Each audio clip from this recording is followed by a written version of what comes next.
My college advisor pointed at my ripped jeans. After I came to her about assault, then said, "Why the F were you alone with him, especially wearing that?" When I asked why she was letting him get away, she rolled her eyes and said, "You're confusing life with a fairy tale. Boys will be boys." I didn't say a word. That was 4 semesters ago. Yesterday, she was escorted off campus, her office door locked from the outside. My entire university was a safe haven for ARPists. On the first day, they gave us an hour-long presentation on boundaries. The lecturer was an old man who still used a Nokia block phone. He had long white hair, beady eyes, very expensive suit. 90% of campus attacks involved alcohol. Now what does this tell us? The room went silent. Girls that drink are 90% more likely to be assaulted. So the solution is simple. No alcohol, no problem. I sat there with my mouth hanging open, but quickly closed it shut when I noticed one of the guys across the room staring at me and grabbing the bulge through his shorts. That's when I got the notification. It was my roommate Rachel texting me even though we were right beside each other. She told me that her sister went to the university and was told by her sorority sisters to never report anything. I pinched the bridge of my nose because Rachel was bright and bubbly, the type to exaggerate things for comedic effect. So I just replied saying, "No way," before turning my phone off. But a week later, I realized I was part of the problem because when I met my tour guide a week later and joked about what Rachel said, her face fell. I furrowed my eyebrows, not knowing what was wrong with what I said, and that's when told me. "I had reported one last year," she said, her voice so quiet it could have been mistaken for an exhale. "I lost my scholarship and had to borrow money from my dirt poor family just to afford rent." "What happened to the guy?" I asked. A part of me didn't even want to know the answer. Since I was deemed a liar, the university rewarded him for dealing with my BS. He was given my scholarship. My heart twisted. And one thing about me is that I am a girl's girl. If we have a crush on the same boy, I will let you have him. So now, seeing Sarah sit in front of me feeling completely helpless, I knew I had to do something. I didn't go to the police, didn't post anything about it. I didn't tell a soul, because I was ready to play the long game. I spent the next 2 semesters being the perfect student. I practically lived like a Mormon. Never drank, spent my weekends doing Chloe Ting workouts and attending study groups, deleted most traces of my social media. But in the end, none of it mattered, because one day, I was the second one to show up to my science study group, and Jake was the first. I sat down beside him to be polite and stared at the ground to show him I didn't want to talk. But of course, he spoke anyway. I'd like to see those pretty eyes do something other than study all day. I swear I thought he was pranking me, but that's when I got the Jake is typing notification on Snapchat. He had literally texted me saying, "I'll show you mine if you show me yours." And when I looked up at him, he had this huge smirk on his face. Dude actually believed he was Sir Isaac Riston LOL. I thought the radio silence between us was enough for him to take the hint, but I was wrong. Because, well, let's just say I was soon faced with the contents of his my eyes only. I immediately burst into tears and started hyperventilating. You see, the last time I had come into contact with anything asexual was when a man stole my innocence during childhood. I wasn't going to mention this part, but now I think it's relevant to the story. Anyway, there I was, crying my eyes out, when Jake put his hand on my back to comfort me, which soon turned into him trying to undo the clasp of my bra. I ran into the bathroom stall, practically rocking back and forth on the toilet seat. When I finally stopped, I decided I had had enough and stormed towards my advisor to ask about reporting. I expected her to comfort me, or at least tell me the procedures, but no.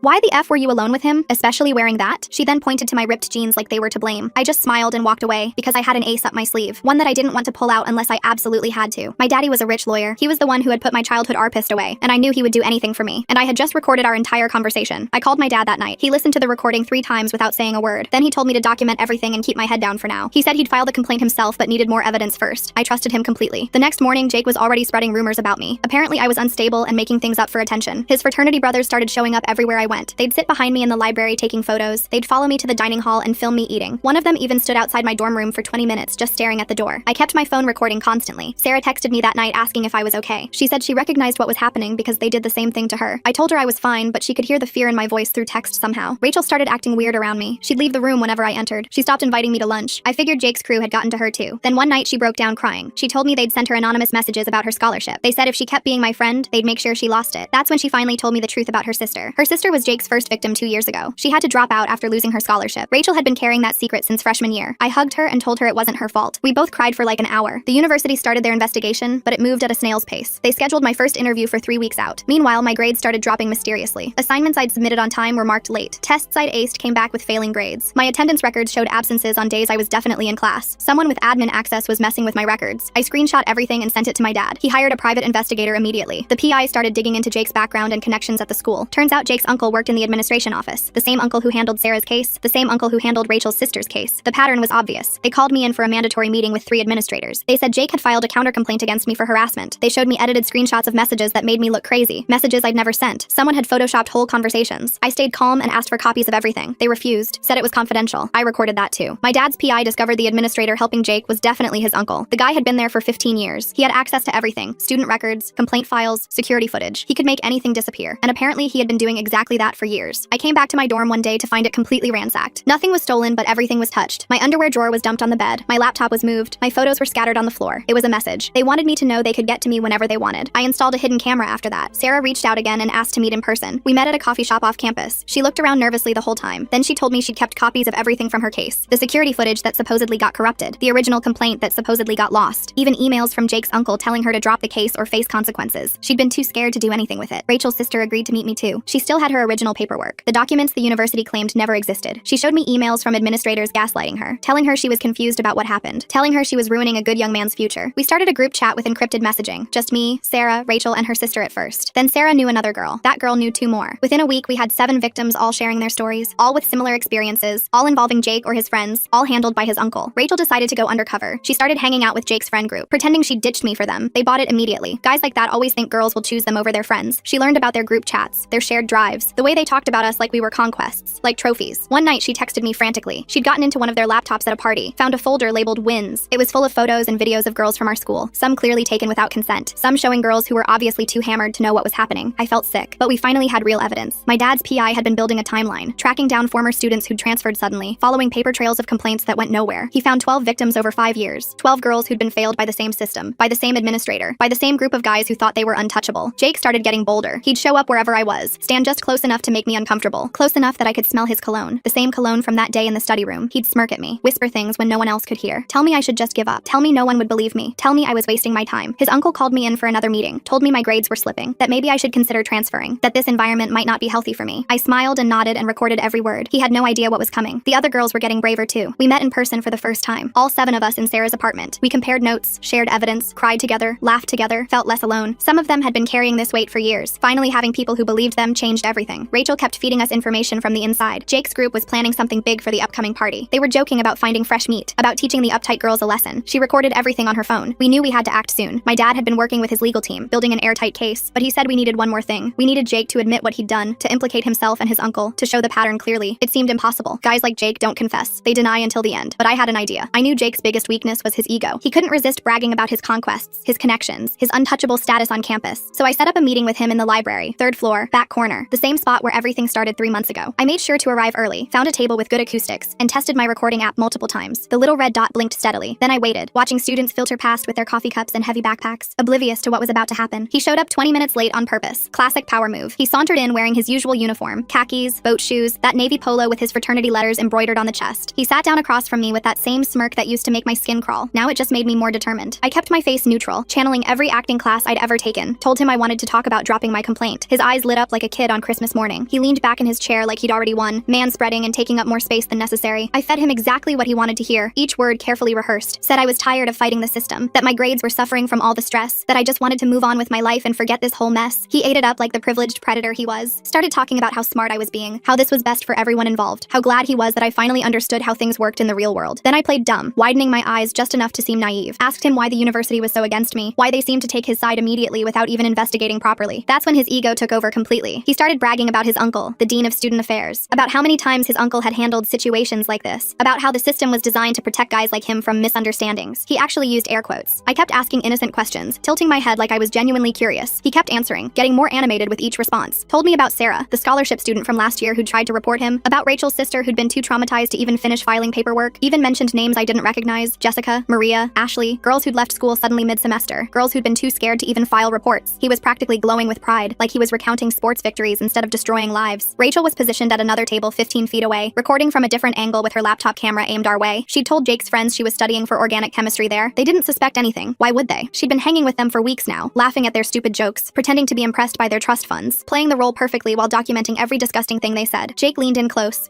enough that I could smell his cologne, something expensive and suffocating. His breath smelled like energy drinks and arrogance. He told me I should be grateful for this opportunity, that other girls hadn't been given this chance to walk away clean, that his uncle usually made things much harder for troublemakers who didn't know their place, that I was lucky he liked me enough to offer this deal. Then he made his biggest mistake. He pulled out his phone, the latest iPhone in a designer case, to show me something. Said he wanted me to understand what I was up against if I continued with my complaint. He opened that shared drive Rachel had told us about, the one they called their trophy room, scrolled through folders full of girls' names, each one a person whose life they'd documented and violated. Clicked on one labeled Melissa_2019 to show me what they had on some poor girl from last year. Photos taken without consent, screenshots of private messages, even her class schedule and home address. I felt sick but kept my face calm, gripping my hands together under the table so he wouldn't see them shaking. Asked him how many girls were in there. He laughed, actually laughed, and said he'd lost count after 50. Said his uncle helped them keep everything organized in case any of the girls tried to cause problems later, that they had stuff going back years, a whole archive of leverage, that no one could touch them because they owned this place, because his family had donated millions to the university. Rachel texted me a thumbs up emoji. She'd managed to screenshot everything while he was distracted bragging to me, had even gotten a clear shot of his phone screen. We had him, but I needed one more thing, the final piece. I asked him directly about that day in the study room, said I wanted to understand what I'd done wrong so I could avoid such such misunderstandings in the future. His whole demeanor changed instantly. The fake charm disappeared. He got this dark look in his eyes, the real Jake showing through. Told me I'd done nothing wrong, that he knew exactly what he was doing, that he just wanted to see if I was really as pure and untouchable as I pretended to be, that girls like me needed to be taught lessons about the real world, that I should be thanking him for only showing me pictures instead of taking his own. I thanked him for explaining everything so clearly, said I understood now how things really worked, got up to leave, moving slowly and deliberately. He grabbed my wrist as I passed, not hard enough to leave marks but firm enough to make his point clear. His fingers felt like shackles, told me to remember our conversation, that if I changed my mind about dropping the complaint, things would get much worse for me, that his uncle had connections at every university in the state. I nodded and pulled away, resisting the urge to run, walked out slowly, counting each step, didn't run even though every instinct screamed at me to get away from him. Rachel followed a few minutes later, making a show of packing up her chemistry textbook. We met in the bathroom down the hall and hugged so tight I could barely breathe. Both of us were shaking, but we'd done it. We had everything we needed. That night, our group chat was buzzing with activity. Everyone had heard what happened through our network. Sarah started crying when she heard Jake mention her name on the recording, remembering her own encounter with him. Rachel's sister threw up when we told her about the folders, about seeing her name on that digital trophy list. But we all agreed it was time to move forward, to stop being victims and become fighters. My dad flew in the next day on the red-eye from Seattle. He listened to all the recordings in my dorm room, his face growing darker with each word, read through all the evidence on my laptop, taking detailed notes in his legal pad, met with each girl individually in the conference room he'd booked at a nearby hotel to hear their stories firsthand. He was building something bigger than just my case. He was building a pattern of behavior that couldn't be ignored or explained away. Jake must have sensed something was off because his behavior changed. He started getting paranoid, looking over his shoulder on campus, accused Rachel of being a spy in front of his whole friend group. She played it off perfectly, should have won an Oscar, said I was spreading rumors about her because I was jealous, that she'd never betray them for some uptight girl who couldn't take a joke, even cried fake tears that streaked her mascara. They bought it completely because they couldn't imagine a girl being that good at lying to them. His uncle called me in again the following week. This time he wasn't subtle about his threats. The pretense of caring about my well-being was gone. He told me directly that pursuing this would ruin my future, that no graduate school would accept someone with my reputation once he was done with me, that he had connections at every major university, every prominent research lab, that I'd never work in my field if I didn't drop this immediately. I just smiled and thanked him for his concern, watching his face turn red with frustration. The threats escalated after that meeting. Dead animals left outside my dorm, a rat, then a bird, each with a note saying, "You're next." My car tires slashed twice in 1 week, security cameras conveniently malfunctioning both times, fake social media accounts spreading lies about me, saying I was sleeping with professors for grades, photos of me taken without my knowledge posted online with horrible captions about what I supposedly did at parties I'd never attended. They were trying to break me down systematically. But something had changed in all of us. I wasn't alone anymore, wasn't isolated and afraid. The other girls formed a protection squad without even discussing it. We walked each other to class in groups, never letting anyone go alone. Studied together in public spaces with multiple exits. Ate together in the dining hall. Strength in numbers. Sarah taught us self-defense moves in her apartment, showing us how to break a grip, how to use our keys as weapons. Rachel's sister shared coping strategies from her therapy sessions. We became stronger together than any of us had been alone. My dad's legal team filed the official complaints on a Friday afternoon, both criminal charges and a federal Title IX complaint that was hundreds of pages thick. Named Jake, 4 of his friends, and his uncle specifically, with detailed evidence for each charge. Included over 200 pages of evidence meticulously organized. Recordings, screenshots, documents, witness statements from 12 different women, years of cover-ups laid bare in black and white. The courthouse clerk's eyes widened as she stamped each document. The university tried to keep it quiet at first, their PR machine spinning into overdrive. Sent us all letters about confidentiality printed on official letterhead, about not discussing ongoing investigations with anyone, including the media, about protecting the reputation of the institution, and considering our futures. My dad laughed when he read mine, a harsh sound with no humor in it, said they were scared of the publicity, said they should be terrified. Jake was arrested the following Monday morning outside his fraternity house. I wasn't there, but Rachel saw it happen from across the quad. Said he tried to run when he saw the police cars, said he was screaming about his rights, about his father's lawyers, about how we were ruining his life over nothing. The irony wasn't lost on any of us. He was finally experiencing a fraction of the fear he'd instilled in others. His friends were picked up throughout the week at various locations around campus. His uncle was the last to go, maintaining his arrogance until the end. They arrested him at his office during a meeting with donors, found boxes of files he was trying to destroy, papers still warm from the shredder, evidence of years of cover-ups, each file a story of injustice, names of victims we didn't even know about, going back 15 years. The investigation expanded beyond just our cases into something massive. More girls started coming forward from years past, emboldened by our action. Rachel finally dropped her cover in spectacular fashion, gathered Jake's remaining friends, and told them exactly what she thought of them. Said she'd recorded every disgusting thing they'd said over the past 2 months, that she had screenshots of all their group chats, their locker room talk, that their trophy folder was in FBI hands now, every sick photo and video cataloged as evidence. Some of them actually cried when they realized how thoroughly they'd been played. The university went into damage control mode immediately. Suddenly they cared about victim support and student safety. Suddenly they wanted to hear our stories and make changes. Suddenly they were sorry for how we'd been treated, how our reports had been mishandled. It was all fake concern, but at least things were changing. New administrators were brought in, people with actual experience in handling assault cases. Sarah got a call that changed everything for her. They were reinstating her scholarship that had been mysteriously revoked after she'd reported Jake, with back pay for the semester she'd missed, with a formal apology from the university president himself. She cried for hours on my dorm room floor. Her family had sacrificed so much, taken out loans they couldn't afford. Now she could finally finish her degree without that crushing burden. Rachel's sister decided to come back to school after dropping out 2 years prior. The university offered her a full ride to compensate for their failures. Counseling support with therapists who specialized in trauma, whatever she needed to feel safe on campus. It had taken 2 years, but she was finally getting justice. She moved into our dorm building just down the hall, became part of our group officially, not just the girl we were fighting for. The trial prep was intense and exhausting. Jake's family hired expensive lawyers from a firm that specialized in defending privileged predators. Tried to paint us as conspirators who'd planned this for attention, as jealous girls making things up because we'd been rejected. But the evidence was overwhelming, undeniable. The recordings were crystal clear. The pattern was established across years. Even their lawyers looked uncomfortable defending them during some of the depositions. My dad worked 18-hour days preparing our case, fueled by coffee and righteous anger. He brought in expert witnesses from across the country, trauma specialists who could explain our reactions, digital forensics experts who verified the authenticity of every piece of evidence, former university administrators who confirmed the systematic cover-ups they'd witnessed. He was building something that couldn't be torn down by expensive lawyers and family connections. Jake tried to contact me once through his lawyer, a last desperate attempt. Wanted to apologize for the misunderstanding. Wanted to make a deal that would make this all go away. Said he'd admit to everything if I dropped the charges and convinced the others to do the same. My dad laughed so hard he cried actual tears. Told them we had everything we needed for conviction. That deals were for people who had something to offer besides empty apologies. The other girls were incredible throughout everything. A support system I'd never imagined having. We had group therapy sessions in Sarah's apartment every Tuesday. Movie nights where we didn't talk about any of it, just ate popcorn and watched comedies. Dance parties in Sarah's living room where we screamed along to angry music. We were healing together slowly, building something new and strong from all that pain and fear. More evidence kept surfacing as the investigation deepened. Jake's uncle had been at this for over a decade, maybe longer. The trophy folder went back to when he first started working there, fresh out of graduate school. Some of those girls had graduated years ago, moved on with their lives, thought they'd left it all behind in the past. Now they were being contacted about testifying, their trauma resurfacing. The university president resigned suddenly on a Thursday morning, said it was for personal reasons, family health issues. We all knew better. The board was forcing him out. The board was cleaning house systematically. Anyone connected to the cover-ups was being pushed out quietly. It was satisfying to watch, but also infuriating that it took federal involvement for them to act. Rachel discovered something horrible in the final batch of evidence from Jake's phone. He'd been planning to substance someone at an upcoming party. They had messages discussing which girls would be easiest targets, who didn't have many friends to notice, who wouldn't be believed if they reported anything. My name was on the list with a star next to it. That revelation broke something in me that I'd been holding together with sheer will. I'd been holding it together for months, being the strong one, being strong for everyone who needed me. But seeing my name on that list with detailed plans made it real in a different way. I spent 3 days in bed, unable to move. The girls took turns bringing me food I couldn't eat, sitting with me in silence, reminding me we'd won, that he couldn't hurt anyone now. My dad used that list in court as evidence of premeditation. It showed clear planning and intent to commit assault, intent to harm specific targets.